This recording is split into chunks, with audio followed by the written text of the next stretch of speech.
Yo, what up? I'm Coach RT3, I'm not a what? and we're the Upgrade Guys. Welcome to this episode of the Upgrade Your Shit podcast. Once again, we're happy to have you here with us today, wherever you're at in the world. Remember, you can get mobility membership at our website, theupgradeguys.com. You can find us anywhere throughout social media, The Upgrade Guys. On our membership, we have over 100 classes, three 12-week courses. And we got some new stuff coming up soon. So check us out on social media so you'll be able to stay up to date and get on our email list. Today, we are happy to have with us Squeezes. Y'all don't know who Squeezes is. We met back in Nashville back in, what was that, 2018 now? 18. Yeah, I think it was 2018. 2018. Yeah, sounds about right. You wondering how I know, huh? Yeah, it's 2018. 2018 we met. I was doing steel mace course. Gil and his partner invited me out to teach steel mace out there, and that was my first time being in Nashville, which was awesome. And they were awesome hosts, and got to know them quite well. And I'm happy to have him on here because he has a very interesting passion, and I'm gonna let him take it from here and let you know exactly who he is, where he's from, and what he's passionate about. Why he calls himself Squeezes. I'm Gil Goodman, aka Squeezes. So the name Squeezes is a reference to my grip strength training that I do. I'm a competitive grip strength athlete, which is just about the most niche thing you can do, besides like maybe curling or underwater basket weaving.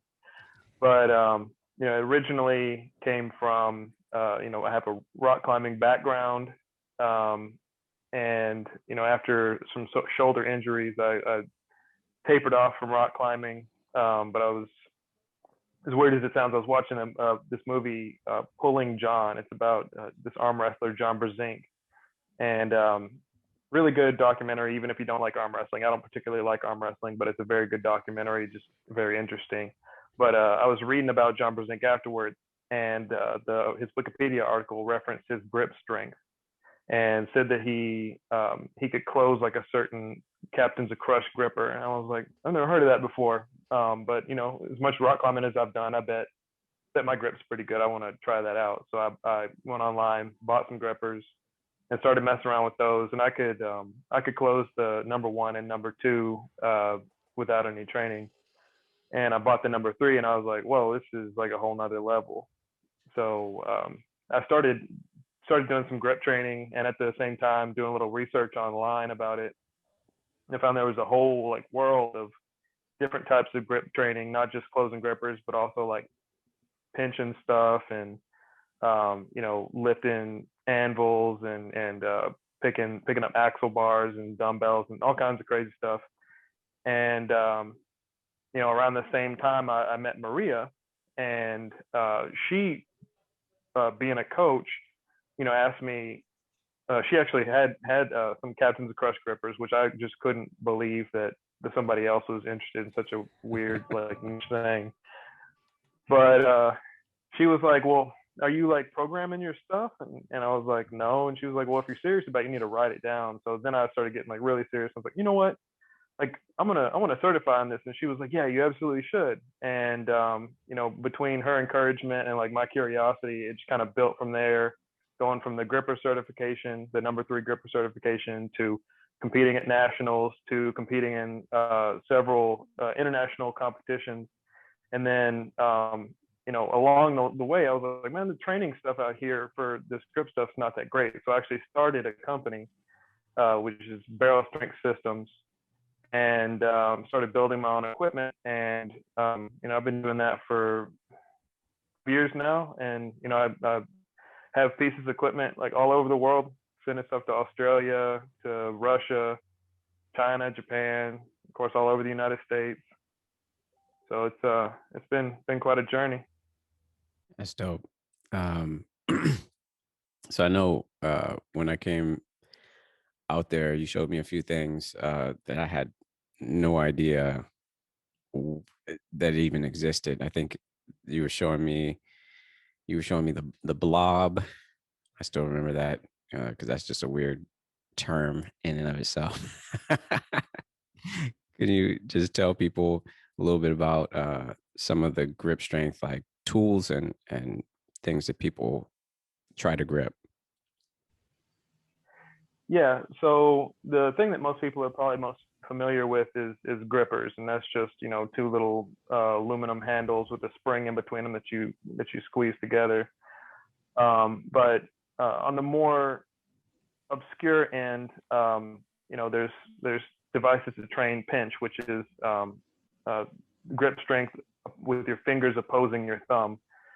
And the blob that you mentioned, that is the original story behind that is there's a guy named Richard Soren who owns Sorinex, and he had some old school York uh, roundhead dumbbells, and just from people dropping these 100-pound dumbbells after sets, one of one of them snapped the head off of it, and he got the idea of, well, I wonder if I could pick that up with one hand.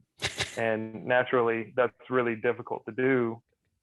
And through like fitness expos and like people come into his gym, he got a bunch of people to try it, and that became like a standard of grip strength. Like you can grab this thing with one hand and pinch it and lift it and pick it up.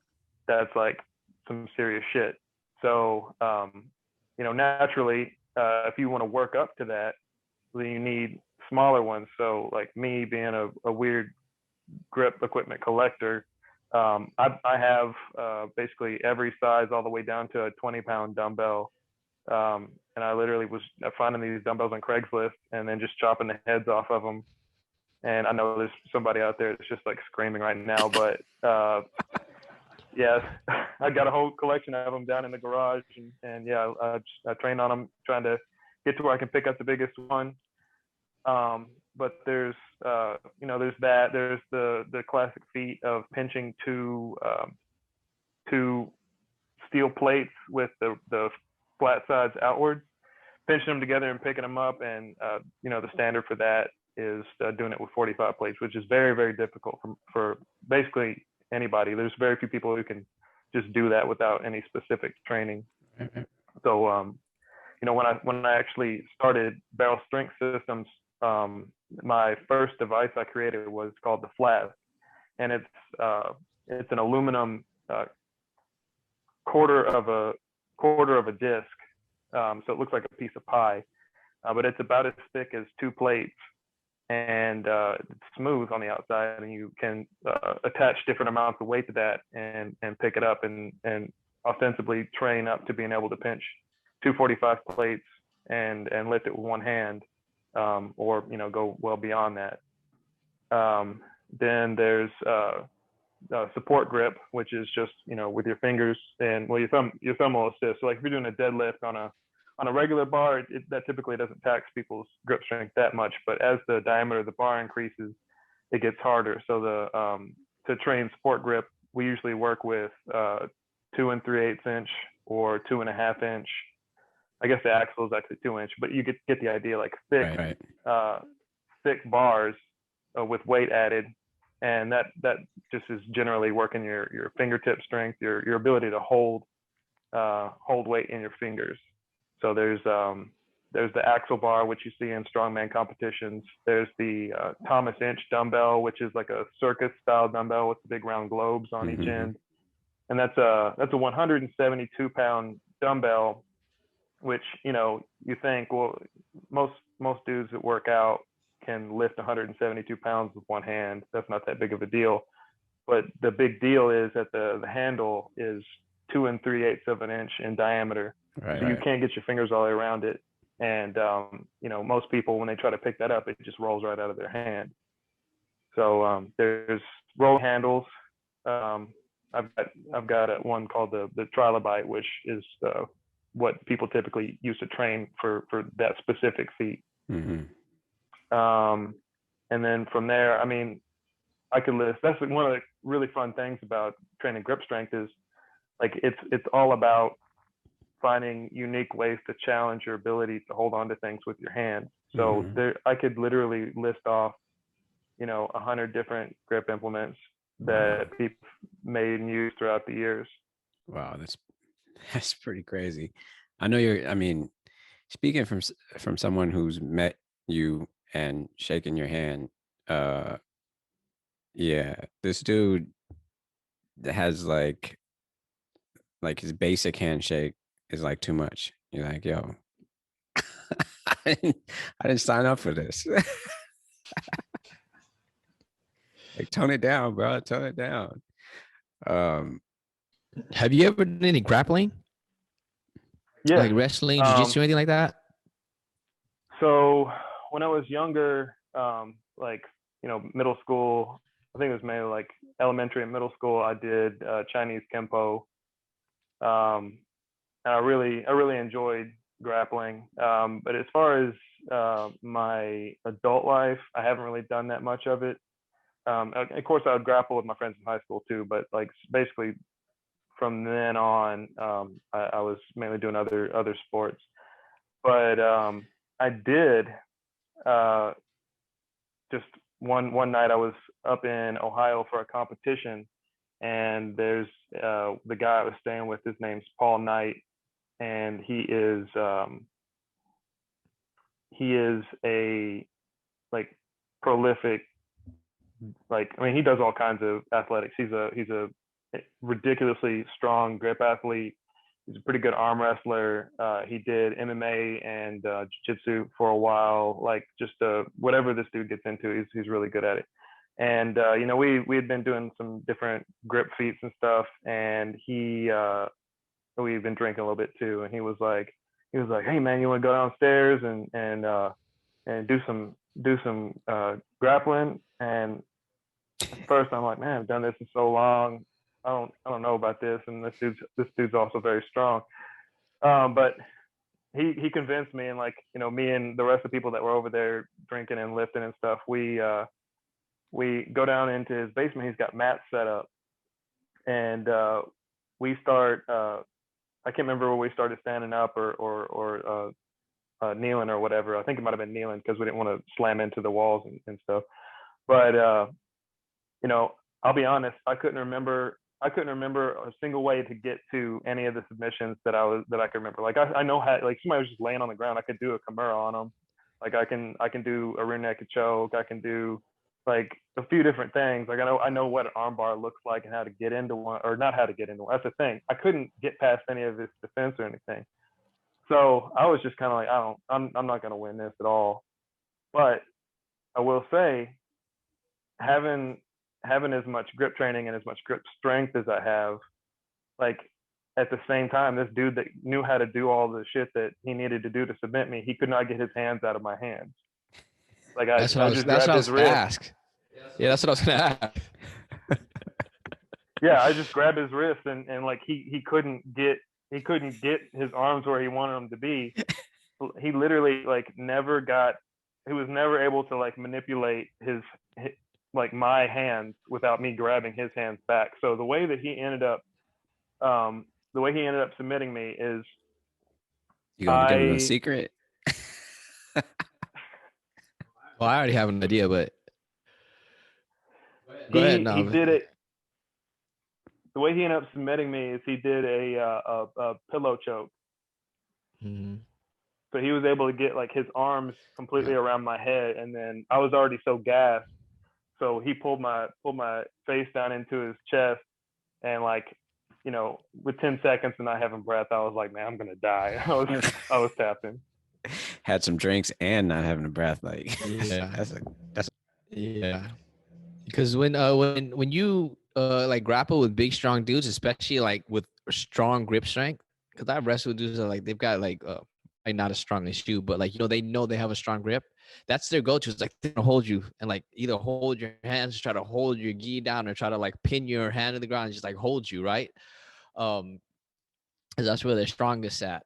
So I was just, but if you like, if you practice and grip strength is such a thing, is such an advantage. So I was just curious. Have you ever in real life had to like snatch somebody up by the neck like this? What you call it, a pinch grip, right? I'm gonna start training that. I never thought about it till he said it. And it was like this. I was like, you know what that looks like? It's like this. Like I'm gonna have to start training my shit. I'm gonna buy a few products. I'm interested now. Yeah, that's one thing that I, you know, coming across so many people that don't specifically train grip, and even some people that do specifically train their grip, the common denominator for almost every single person is their thumb. The thumb is the weakest part of their hand, and granted, like you do have four fingers and one thumb, so obviously your fingers are going to be the stronger part of your hand, but like most people's thumbs are just like completely untrained. Yeah. When you think about doing pull-ups, you don't use your thumb. Deadlifts, you don't use your thumb. Like the most the thumb gets used in most weightlifting is just people doing hook grip, in which case you're not really using it. It's just a piece of skin that's hanging there that's helping you. Basically, your tendons are what's holding it, but the muscle's not doing any work. So for most people, doing even a little bit of thumb specific training will reap all kinds of rewards in building like a more robust grip strength. So yeah, choking somebody, like, yeah, the thumb is what you need. In training the thumb, because the motion is this way or this way, do you ever train going away from the grip, or is it always for the grip? So extensive training, yeah, that is something that I do, because mainly it's not strength training. It's more recovery and conditioning, because if you don't have any training on that antagonist, then it's easy to get your shit fucked up inside your hand. So you'll see people with like rubber bands that they do extensor stuff with. My personal favorite is a protein bucket, like one of the 5 pound protein buckets, and you cut the threads off of the lid and then put athletic tape around it so that it's not a sharp edge. And then I throw weights inside the bucket and then put my fingers in there and then expand my hand out and lift, and I hold the weight. And then sometimes I'll raise my hand up and lower it, so I have to maintain that tension through that range of motion with my wrist. But you absolutely do need to train the extensors. But in terms of like trying to get hypertrophy or anything out of extensor training, it's mainly just doing it to prevent injuries in the future. the thing that I thought was interesting, I wanted to jump in on that, was when we met, we talked about, because you knew I had some background in like mobility work. And I remember you showing me when we talked about grip strength, and you talked about like getting your hand around the blob, because obviously I'm a smaller human being than you are. And so I'm limited by a certain ability I have to get my hand around the thing. But then when you showed me like the amount of mobility you had, so for anybody watching on YouTube, you can see like how much extension I have of my thumb. But I remember he showed me how much extension he has of his thumb, and I was just like, good Lord. And so that's what he was talking about, like the mobility and the ability to reach around, the ability to grab around, to expand and grab that stuff. So, the thumb mobility was essential to being able to have grip strength, that in range, right? We're always talking about in range of motion, in range strength, in range control. And once again, it crops up again right here in grip strength, like needing that end range control and space. Yeah, absolutely. And that is one thing. I need to put something together talking about that. I think the only people that really speak much on it is actually like the NFL, because they measure that hand span between the tip of the thumb and the middle finger, which can basically tell you like how much hand somebody can get around a football.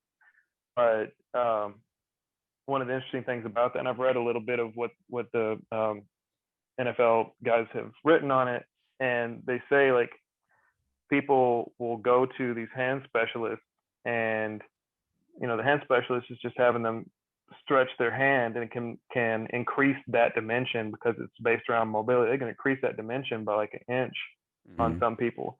So like, yeah, like if you're looking at my hands, and like I've got a average to above average hand for a guy my height, or at least with my arm length. I got short legs, but my hand is about average.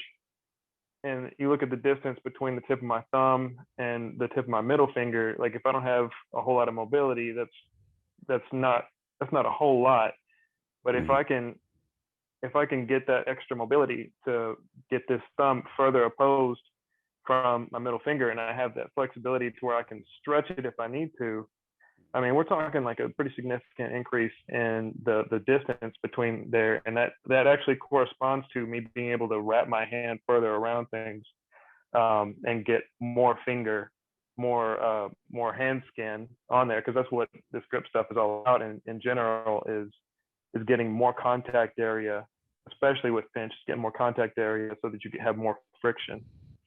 I better keep y'all chins down and protect your neck. That's I'm basically literally what doing Gil is some saying. thumb training right now. That's what Gil is saying right now. He is saying his grip is so wide that he will put his hand around your neck, like, I put it around your whole fucking face, like mush them. Yeah, we definitely. Neck You know too what? easy. Next one. I'm gonna talk to you about that. I'm gonna talk to you about putting some stuff together, because as you probably have seen some of the educational carousels and stuff we've been doing on some of our posts and pages, and we definitely would like to incorporate this aspect, because the hand, I think, is a under appreciated and under talked about sort of underserved area of. And then so with the hands come like all of this stuff, the forearm and that amount of strength and grip and all that goes with it. So we definitely going to get together and connect on that. Oh, that's going to be a good one. Can we call the carousel "How to Snatch Racists by the Neck"? Jesus, you didn't know how to beat a racist people, but yeah, Rich might not have told you that's one of my favorite hobbies: beating the shit out of racist people. You punk motherfuckers. I'm right there with you. Hey, you in the heart of it all down there in Nashville, though, right? Like, what's it like down there with that? So, I'm of the opinion that historically racism has showed up a lot different in the South. I mean, obviously prior to emancipation, it was slavery down here. But I personally don't see the South as like a special haven for racism, because I mean, you look at the maps of hate groups. The Pacific Northwest is absolutely wild. mm-hmm.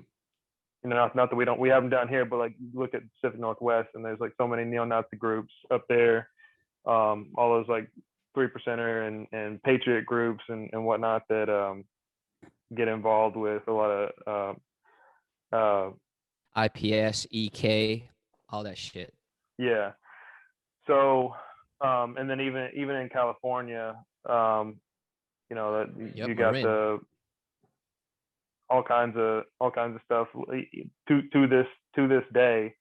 The main difference I see in the South is, there's more of us here. There's more Black people in the South in general, and the attitudes are different, I think, because there is generationally like passed down fear of out and out violence, and I guess it's in terms of that kind of fear, it's not accurate to restrict the South to like the traditional like Bible Belt or Black Belt. You can't just say like Mississippi, Alabama, Louisiana, Georgia, South Carolina, North Carolina. My family was originally enslaved in Tennessee, and they fled from Tennessee to Southern Illinois. And my grandmother's family lived in a city called Vienna, Illinois. And if you Google it, you can read about the thing that happened in the 50s. I'd have to look up the exact date, but it happened in the 50s in Vienna, where there was a couple of black people that lived in the city that were accused of raping a white woman, which is a common story that leads into these things that happen. And of course, what happened in Vienna is the entire white population of Vienna deputized itself to do ethnic cleansing, and they burnt down every single black person's house in Vienna and ran every single person out, and they killed several people.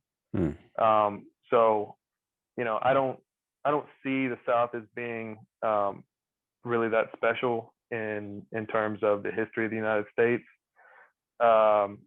Not since the failed Reconstruction. I see the United States as just being a place with a lot of different varieties of racism. That makes a lot of sense. And for those of you looking at the screen right now, you're probably thinking to yourself, when he said we, you're like, what do you mean we? Like, my family enslaved, yes. Squeezes Gil Goodman is a black man. That was really interesting. We tricked y'all. Tricked y'all.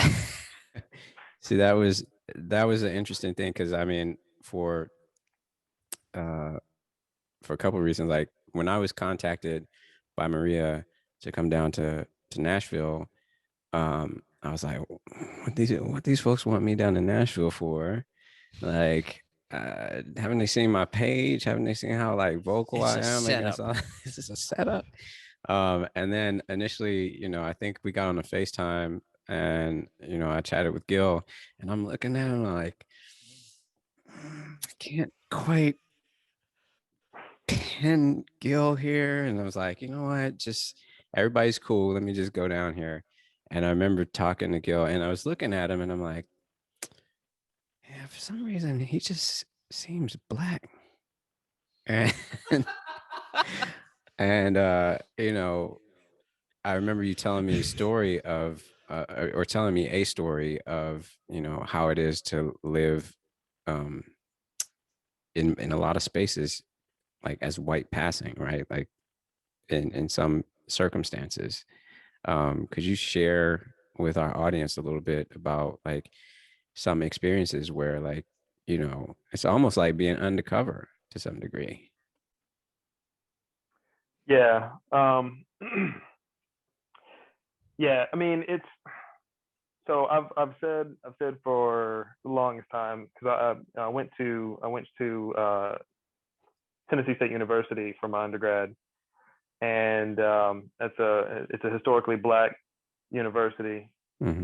And being around a really diverse group of primarily black people at school versus I did a couple years at Lipscomb University, which is a primarily white institution.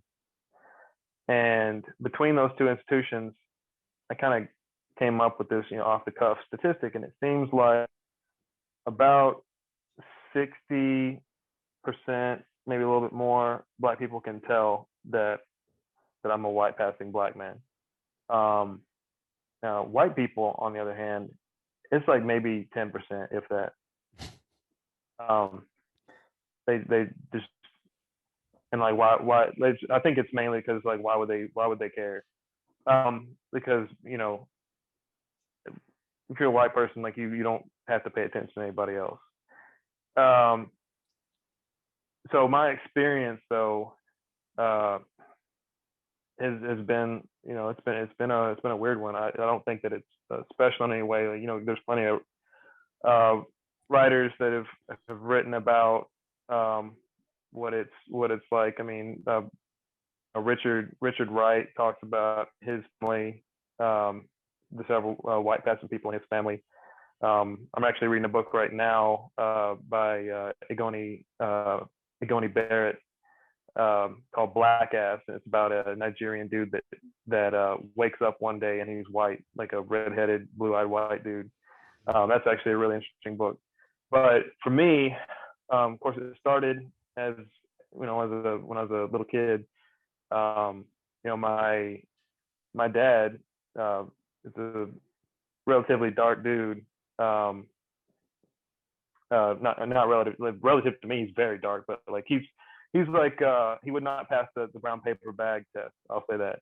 My grandmother, on the other hand, would, and of course my mother was very very very light white woman, like transparent. So I guess I inherited my grandmother, my dad's mother, and then my mother's skin tone to become the ghostly man that I am today. But going around with my dad, there were times that we'd be on a trip or something, and white people would like see me with my dad and be like, "Somebody kidnapped this white baby. What's going on?" And that's even with like I had a little afro at the time, but I mean, as soon as I needed to get into the job market, the pressure to not have, I had dreadlocks. The pressure to not have dreadlocks was so much, I ended up cutting my hair real short. And once my hair is short or gone, as you can see now that I'm getting the full effect of the male pattern baldness, like there's not a whole lot to give away my blackness aside from my features for an observant person. But yeah, that's the main thing that ends up happening with when you pass is white people get comfortable in front of you and they say shit they wouldn't say in front of a non-white audience. So I remember distinctly, I will never forget when I was in my U.S. history class, and I had this professor, and his name was Dr. Good, and he was I still I appreciate him teaching the way that he did. He was actually teaching us out of Howard Zinn's A People's History of the United States, which was one of my favorite books of all time. It's a badass book, and it opened the door to me like questioning the way that American imperialism is taught in our schools and like what they're teaching us and why. Like, that basically opened up that critical thinking door for me. But he was teaching about slavery, and what he would do is come into class and he would basically play a role from the period, or like he would pick a side from some kind of conflict and come in as a character and engage the class like that. So he came in one day and he was like, "Hi, I believe that the black people in the United States, as a result of slavery, should receive reparations. They should be paid for the labor of their ancestors that was stolen by slavery. And what do y'all think about that?" And there were some people, like, this was at Lipscomb, so it's all white people in the room except for me. So being at a conservative private school, there were some people that are kind of like, I don't know, like, I don't know if we have the money for that, or like, how are we going to calculate that? That's going to be hard to do. And there's one dude in the back of the room. He just goes, "I don't think they deserve nothing. The Bible says slaves obey thy masters." And I mean, that was like one of those things where I was like, I didn't realize. I mean, like, you hear about like people, like on TV and shit, or like, you get called shit, or like, but like it's shocking to have someone intellectualize it that way. Like, no, like, I don't have a problem with slavery because this religious text said it was all right. Like, what happened was okay. Like, and to be in that close proximity with it. Like, you can read about Nazis and be like, okay, yeah, the Nazis want to extinguish people. And that was when I was younger. Like, now I know there's still like plenty of people that think Jews are like running everything and need to be extinguished, or think that black people should go back into slavery. Like I know that those people still exist, but like that was like one of my first experiences, like just seeing that just come right out. Mm. So yeah, and of course everybody like that was a bit much for a lot of people in the class. The teacher was like his jaw like hit the floor. Um, but even more recently, I've had some instances of trying to work with people in town to do grip strength related stuff to build my grip equipment. So Mm. I have a few pieces of equipment that are powder coated, and that's a specific process where they spray powder on stuff and then put it in the oven, and the oven bakes the coating on there. And like I used to be able to do it in my shop, but it just what didn't make sense time wise for me to try to set that up. So I've been farming it out. So I was working with this shop that does really good work, and like the people, I could tell they were conservative, but hadn't done anything really to like piss me off. And then I started seeing the guys in the shop. Like I saw a dude in the shop, and I was like, man, that dude got a swastika tattoo. And I was like, I think it was on his leg or something. I was like, well, maybe he like went to prison and got mixed up with that shit, and then like got out and like started working here. He's like trying to turn his life around, just hadn't got that tattoo covered up yet or something. And then I see another dude with a swastika tattoo, and he's got it like on his arm, and he's wearing like a tank top. So it's like he knows that shit's there, and he's just got it like flying. And I'm like, son of a bitch. So I end up leaving that place. I go find another powder coater in town. It takes me like a month to find this place and get like set up with them. And I'm like talking to this guy, and he's telling me about how car got stolen out of his parking lot overnight, and he was pissed off about that. And he was telling me about how the cops weren't doing anything for him. I was like, yeah, I mean, they're not here for anybody that is getting their car stolen like out here, because like it was in a very like poor area of town. I was like, anybody getting their car stolen out here, like cops don't work for you. So yeah, it really sucks like that they won't like find your car.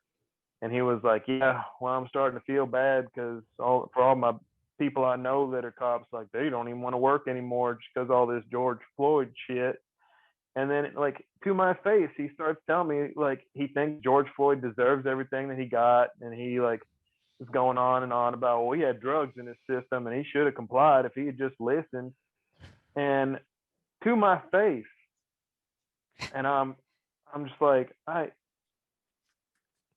like I don't know, like and it's hard because like I know that I have the privilege of being invisible to this man. He does not know who he's speaking to. Mm-hmm. So like is it fucked up for me to just be like, let me just get my shit and get out of here, like just let this dude run his mouth so I can get my shit and get out of here and like go work with somebody else? Should I like tell this dude that he's a piece of shit and then like lose however many $100 worth of shit I've got that he's working on for me? So yeah, I mean that's a thing that happens. And it does leave me with some internal conflicts, but I try to do what I can to at least use that privilege to help other people out when I can, and certainly not like take advantage of it for myself anyway.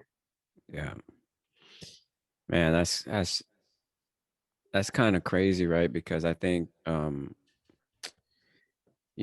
as obvious Black people, we spend a lot of times receiving microaggressions on a daily basis, but I can't imagine how challenging life would be if it wasn't obvious to people that um I was a Black man, or that the color of my skin allowed them to just disregard my ancestry and and like really go in and tell us exactly how they feel, you know. Um, Well, we know exactly how they yeah, we feel, do. right? Like they don't have to tell us. Right. But it's just, I just can't imagine like living day to day with people saying things like blatantly right there. I mean, because I get enough of it as it is, like people saying things, um, feeling confident enough to say things to my face for whatever reason, or say things like not to my face, but on social media because they, you know, obviously they're behind um, their phone or whatever. Um, but for people to be able to feel that comfort level to where they're like, oh, he's one of us. So I can just let it all out.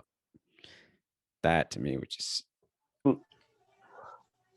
I do wanna stop and make sure that it's absolutely clear that I do not think that my struggle as a white passing black man is anywhere near what it is for a non passing black person, especially like a dark, like a very dark black person. Because I mean, right, even within our community, colorism exists. It is not easy for right, dark people, and the like ignorance that persists and basically mimics white supremacy within our own community is really something that we have to overcome. So yeah, I mean, I have to deal with some fucked up shit and like see like weird fucked up things that put me in a weird spot.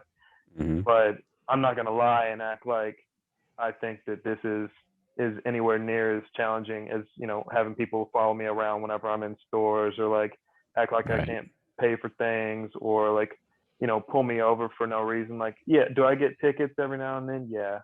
They're not pulling me over because of what I look like. They're pulling me over right, because I'm going over the speed limit. right. Yep. So I do want to be like crystal I clear about that. Like I it's different, right? It's just like different for everybody, right? Like I'm not the darkest black man, so I don't know the struggles of someone who's darker complexion than me. Um, I kind of fit middle of the road, I guess, with that. So, um, but yeah, I think across the spectrum, there's differences according to that colorism, or differences according to where you fall on the spectrum. Um, within fitness, or within like back to grip stuff for a minute. Within the grip world, how is that? Because I mean, I didn't know grip stuff existed prior to meeting you. So, like, once I met you, I was like, oh, there's a whole grip thing and people bending nails and rebar and like, like against their leg. Like, how is that even a thing? Um, within that space, is it is it pretty much like the kettlebell community? Very homogenous, very yes. He's asking if it's all white people. That's what you're asking, Yes. right? That's what he's asking.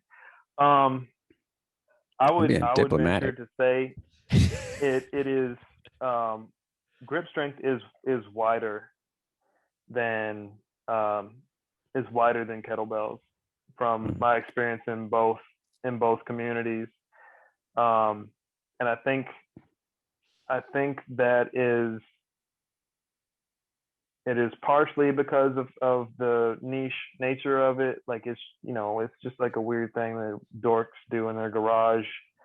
Um, Especially whenever you get into like the like bending and stuff. Like I mean, that's that's like old time strong man. Like the people that are doing that are very like there's a certain type that's into it. And one of the things you hear like over and over again with like bending and grip strength is farm strength, and that's got like a very like yep. class specific but also like white demographic specific um, element to it, even though there's obviously Despite the fact that we were the ones on farms for the vast majority of the Right, existence of this nation.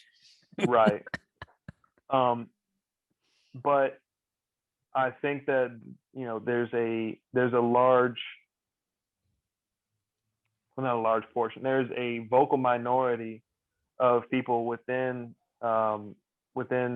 grip strength that are, I think, from a ego perspective, interested in keeping the community small so that they don't have to worry about the depth of the talent pool pushing them out of their positions of superiority in the sport. Because I'm not going to lie to you, if you know some guys that were maybe uh, NBA hopefuls that didn't get to start making money doing that, decided to start picking up shit with their hands as a hobby, like, you're going to see some mixing up in the people that are winning these competitions. Nobody with a 9-inch long hand is going to have trouble with an inch dumbbell. And I mean, I've seen that. There's a white dude named Tanner Merkel who has big ass hands, but he's just strong in general. But his older brother is like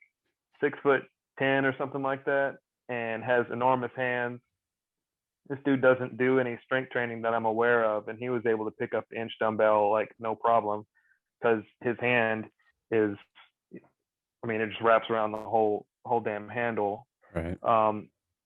But yeah, efforts to increase inclusivity in grip strength have been very very minimal. And in one of the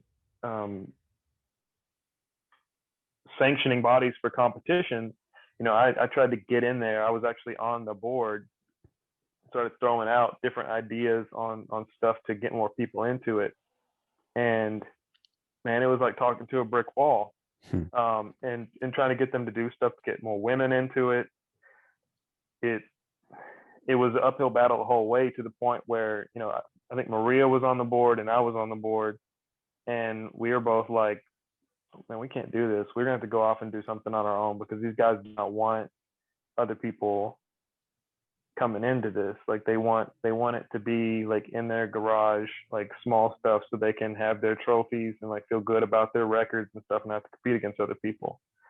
And the sad thing is, can I name people that You do whatever you want on here, man.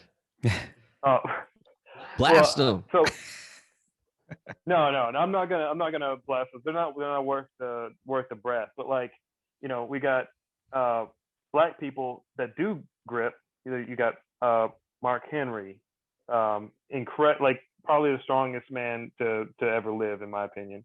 You got Mark Felix, world's strongest man competitor, Yeah, I've seen it. and holds all kinds of records in grip strength. Then as far as like non-professional guys, you've got Duvorn Harris. I think he lives in Florida now, but he, showed up at a competition after work and had missed like the first 3 events. And just like on a whim, they're like, oh man, you can just do all your lifts in a row real quick and catch up with us. And he ended up like smoking everybody, even though he had to do literally every single attempt in a row. Let's see, Devin Lee, what's that guy's last name? I can't remember his last name right now, but there's a guy named Devin Lee, is another black guy, extremely talented in both arm wrestling and grip. And I'm sure I'm leaving out at least one other person, but like that is like less than 5 people that I can name that do this stuff, Mm-hmm. and everybody else is white. Yeah. And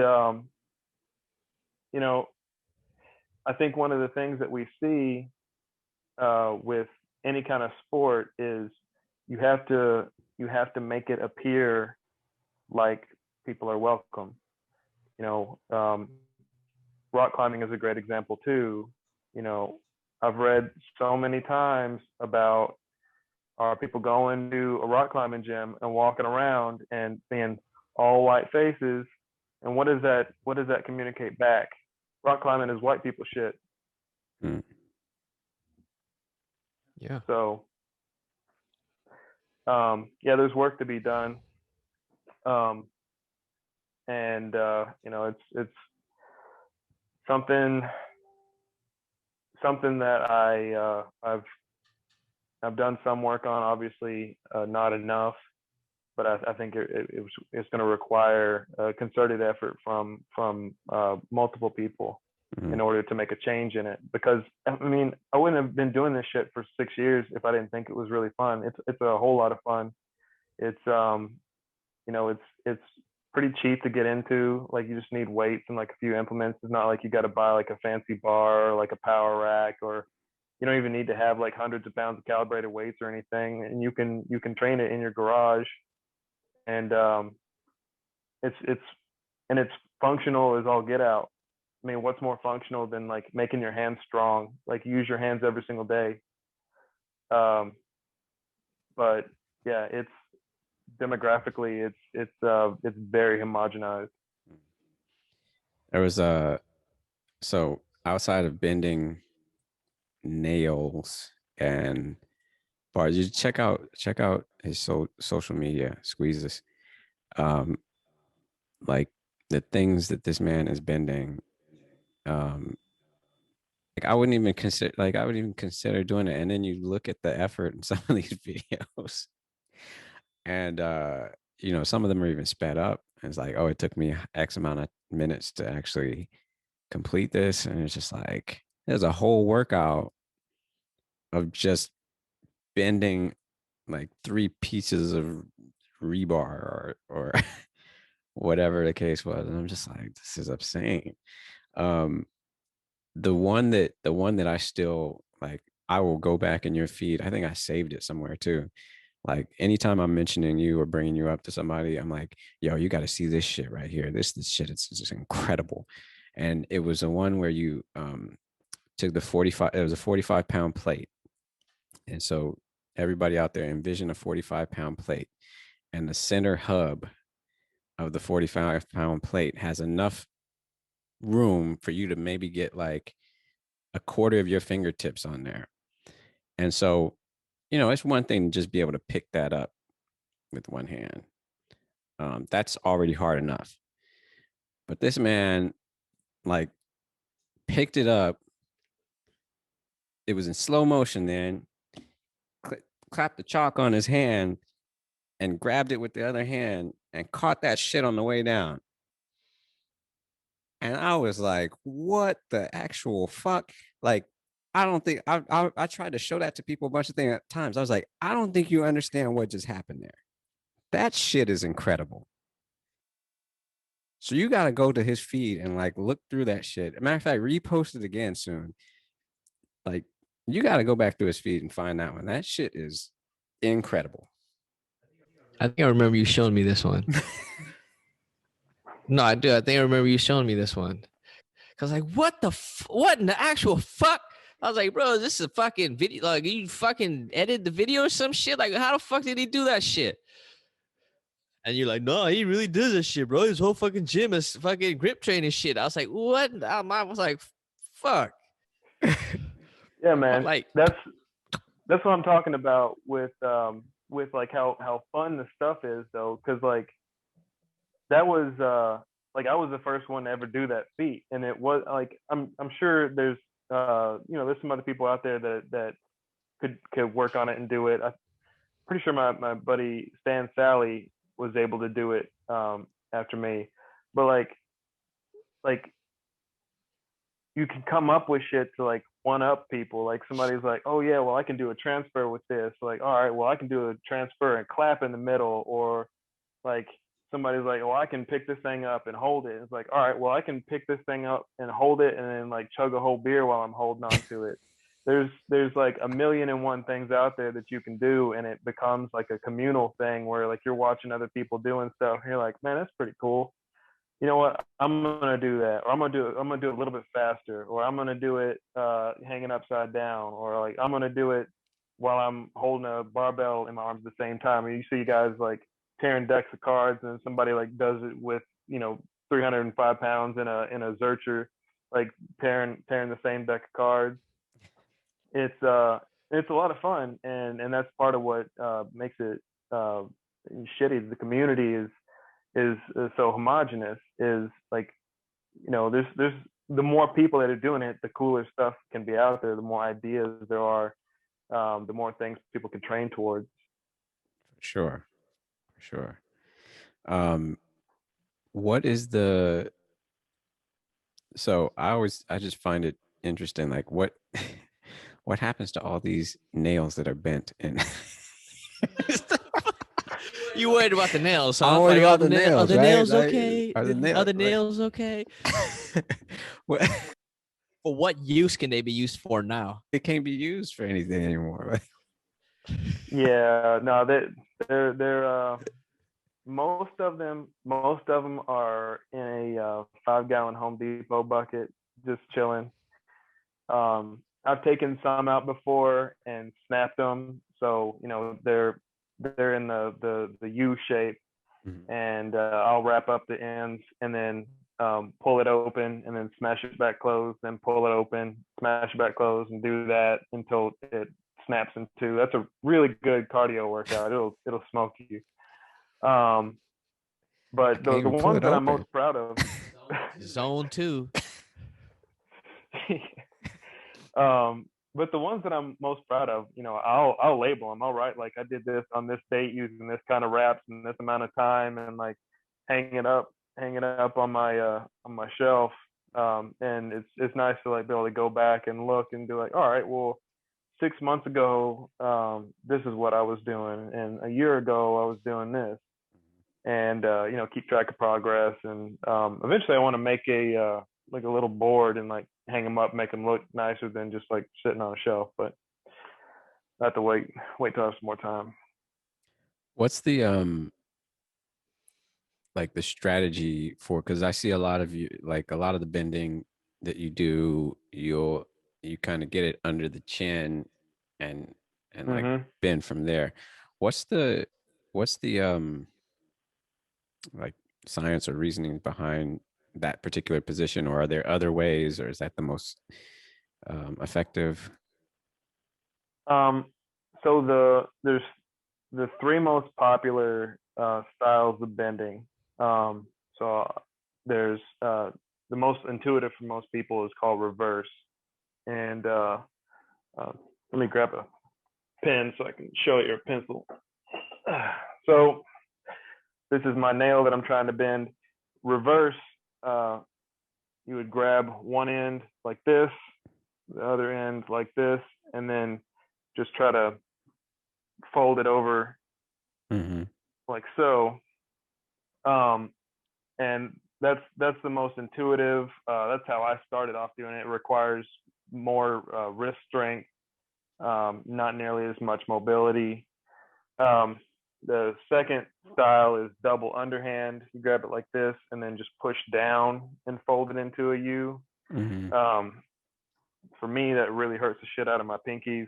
And I don't know what it is about that position, but it also like it makes the Valsalva maneuver that I'm having to do to generate that tension. It like makes me feel like my eyeballs are gonna like shoot out of my head. Like I always get a headache after I do that. And then there's double overhand, which is the one you were talking about, where you're bringing it up under your chin and you fold it down. And for probably 95% of people, that's going to be their strongest position. And the main reason is with the bar under your chin like that, um, the line that you're drawing between your force production is a straight line, so you can compress. Whereas like if you're down here and you try to start compressing, your hands are going to want to move down. But right here, you start compressing, you can put all the force into the bar at the same time that you're trying to torque your wrist down. Mm-hmm. And the further you get away from that direct line between your shoulders, the more difficult it is to generate that same power, because you have to use those agonist muscles to keep your hands from pushing out away from your body. Once you get under the chin like that, you're basically just blasting 100% directly into that bar, trying to get it to buckle. But the problem is for most people, if you've got a 7-inch bar, it is very challenging to open up your chest enough to get your hands under your chin, or get the bar under your chin. A lot of people will get stuck down here at their chest, or like out in front of their face, and like with your face, that's the biggest problem. Is you'll start putting that pressure in, and then your hands will twist, and people will punch themselves in the face. I've seen a dozen people just like jack their own jaw because their hand just went. Looks like America's Got No Talent. You should be on that page. Well, we're gonna start a contest like that right now. Everybody line up. We getting punched in the face first. I mean, we could do it for them instead, right? Like, especially if they're racist. I mean, Yep. might as well not Come use through. that. Come bend this nail. Get your nail bent. Come get your nail bent. Oh man. So do you organize competitions or anything like that yourself, or have you started doing any sort of branching out in that way? So yeah, my so there's a competition that I host yearly. That's not my competition in particular. It's a venue of an international competition called the International King Kong Grip Challenge. It's been growing pretty much every year. I think now it's up to between 250 and 300 people internationally.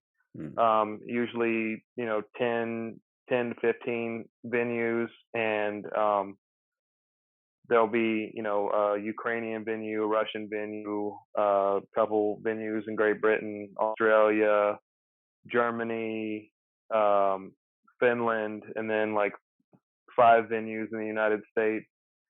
And each one will have anywhere from, 4 to 30 people at them. And I host one here in Nashville. It's the only one in the Southeast. And I've been doing that since 2015, I think.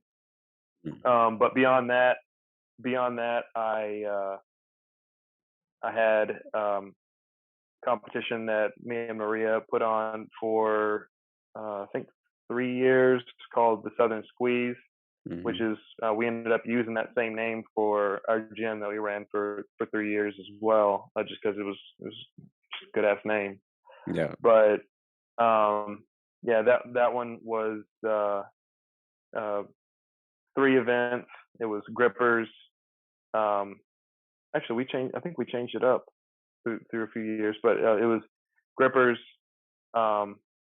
a rolling handle, and the flask, and then a medley, and then we did another competition that was a team competition. So you would have 2 people on a team, and every event was based around like them combining scores. So that was a lot of fun too. I'm trying to think of what other competitions we've done. We did the Never Let Go competition, which was sponsored by Viking Chalk, and that was a charity competition. We did that 2 years in a row, where people would hold 2 150-pound kettlebells for maximum time, and we donated all the money to a couple different charities for that. Nice. What was the winning time on that one? Man, we had a dude come in and do like 2 minutes and like 15 seconds. I'd never seen this dude in my life.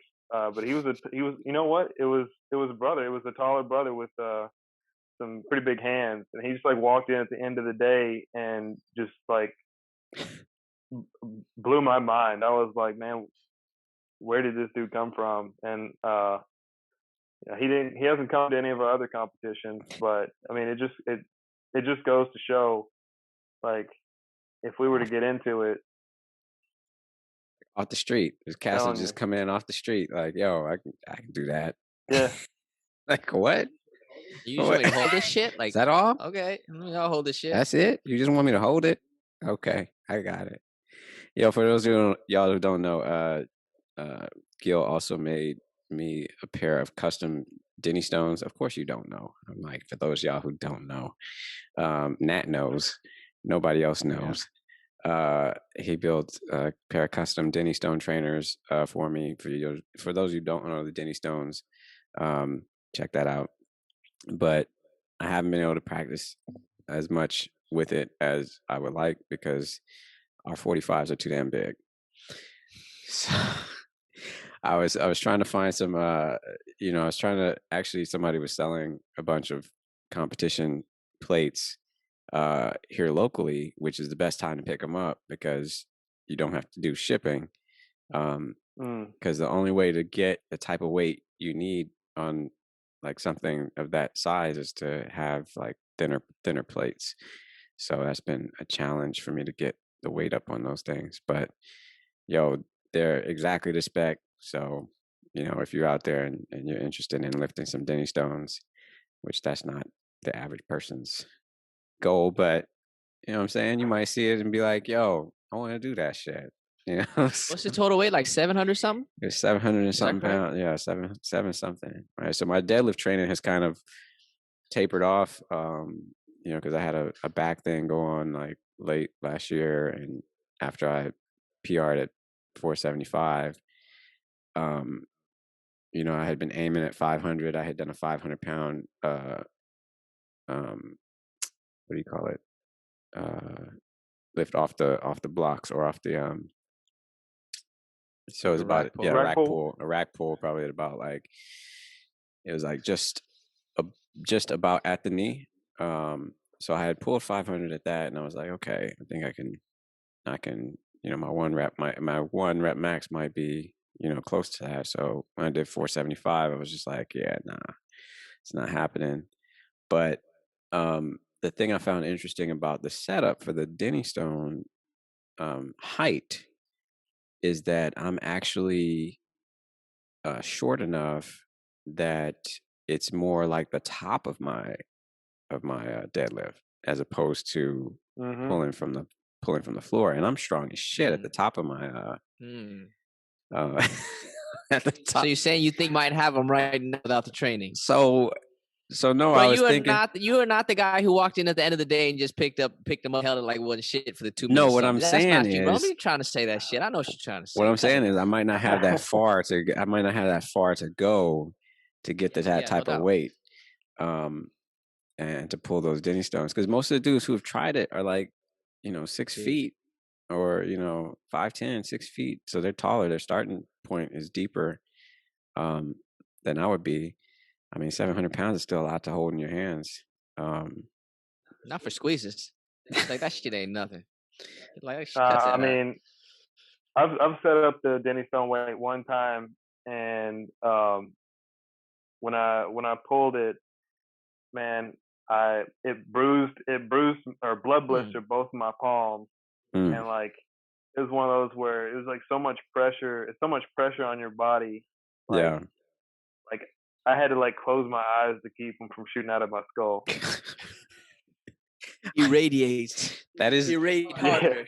so that is my biggest fear when it comes to like pulling that those levels of weight, right? Like you see dudes that are pulling, their max and it's really heavy and nose starts bleeding and all types of stuff like that. Man, I'm not trying to do that. I'm not trying to blow out anything. I'm not trying, because you're thinking about all that pressure buildup that you're like, you've gotta adapt to that first before you can start saying you want to, lift that. You've got to spend time adapting to loading a very heavy amount of weight and being comfortable with that before you start going that high. So yeah, for me, I kind of was like, well, this is going to take some time and effort and energy, but I want to make sure that, I mean, priority wise, I just want to feel good in my body. So, it's kind of like, well, let me just simmer down a little bit, maybe. Sit your ass down somewhere. Yeah, man. Yo, you got any more questions for? The most curious thing I just really want to see like this, and then like squeeze as the eyes pop out of the head of somebody with a swastika on their forehead.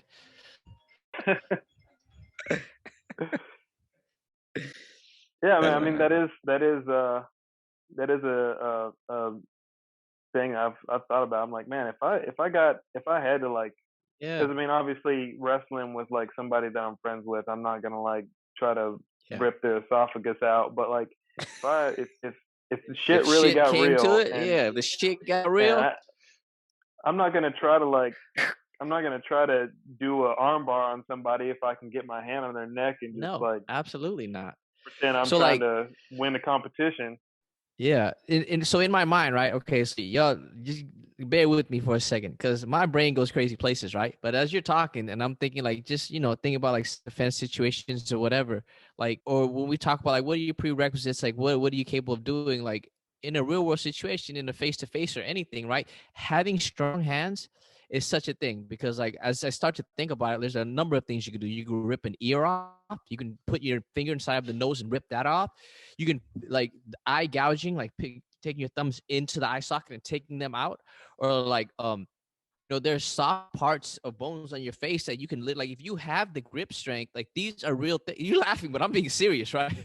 Or like even like the neck, any of these areas, right? Like, can you imagine you face with somebody, and just because and obviously like when you face to face, like you don't see this coming, right? Like this is hard to see. So like you already have a split second thing there. Or like you could be doing this, like I don't want to bam and just grab them. And if you have that grip strength to just like crush somebody's neck right there, like, that's the end of the fight. Like, and if you go like a bunch of them, just like go each, like, that's fast, like it's efficient, is, like you can keep them away from you, because there are like there's so many. I'm gonna start you squeezes. You inspired me to start training my grip strength. Real shit. Like, I've done a lot of jujitsu, so I feel like my grip is relatively strong for like me, or but I don't do any. Hang on.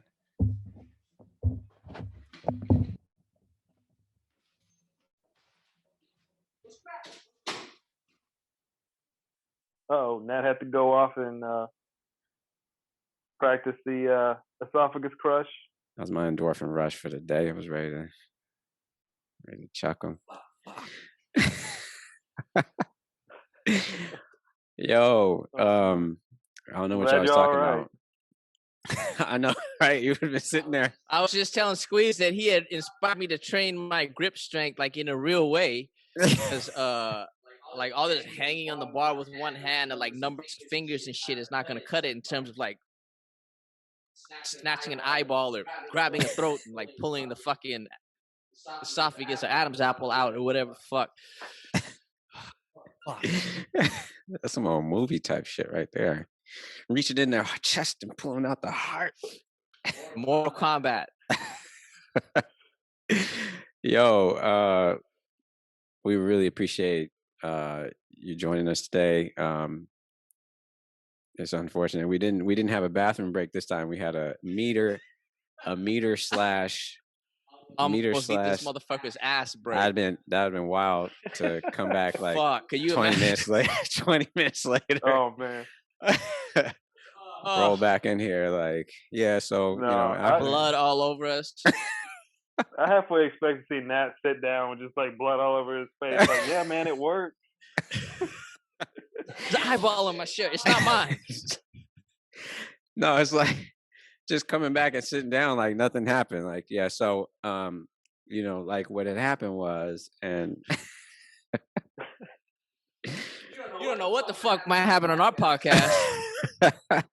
Never know what you're gonna get on the Upgrade Guys podcast. We almost had to upgrade somebody's shit right here in the streets.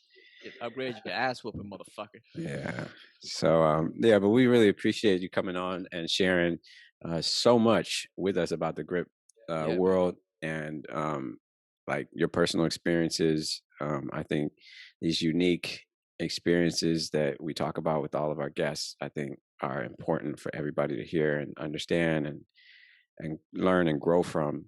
And hopefully they're upgrading their shit on that. So if you could tell everybody where they can get a hold of you and connect with you, and find your products and all that sort of stuff, that'd be great. Yeah, absolutely. And it was a absolute pleasure coming on and talking with y'all. But you can find me on my website is www.barrelstrengthsystems.com. You can find me on Instagram as Squeezus. That's just SQUEEZUS, or my company at Barrel Strength Systems. Same on Facebook for Barrel Strength Systems. And yeah, if you have any questions about grip strength training, just shoot me an email. You can find my contact info on barrelstrengthsystems.com, or shoot me a DM on Instagram. I'm pretty active on there.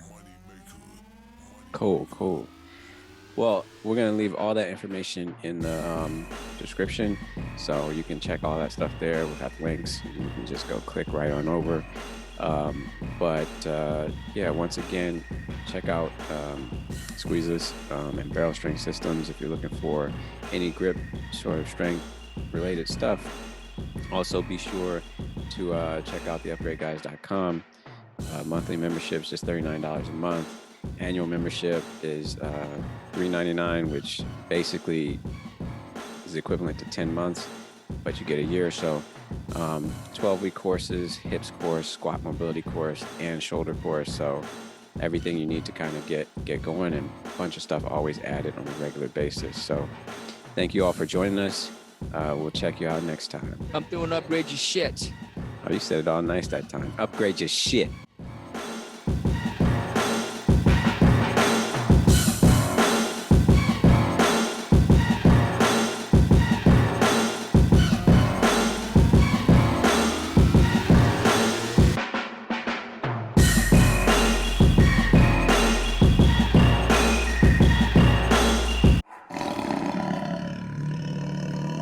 Upgrade your shit.